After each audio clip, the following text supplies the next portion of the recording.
What's going on YouTube? It's your boy JMO704 and I'm coming to you with another 2-Minute Tuesday. And on this 2-Minute Tuesday series, we've been talking about reasons why your beard is in the struggle. And if you have not checked out my other 2-Minute Tuesday series, man, go ahead and make sure you check those out after you watch this video, man. So let's jump into reason number 3 as to why your beard ain't looking like mine, why your beard is in the struggle right now, and it's because you lack patience. Now, I know you might be sitting at the crib, you know, scrolling through Instagram or looking at other fellas here on YouTube and being like, damn, I wish I could get my beard like his. And you might have just started growing your beard.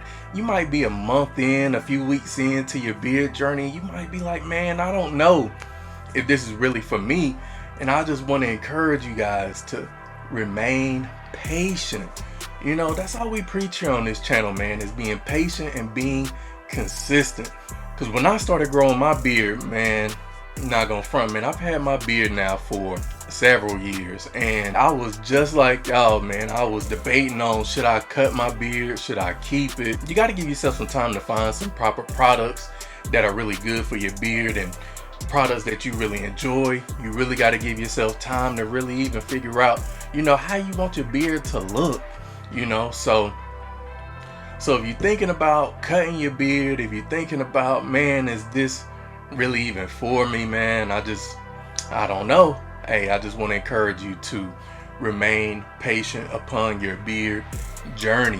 That is reason number 3 why your beard is in the struggle. If you haven't already, make sure you go ahead and subscribe to the channel. What is you doing with your life?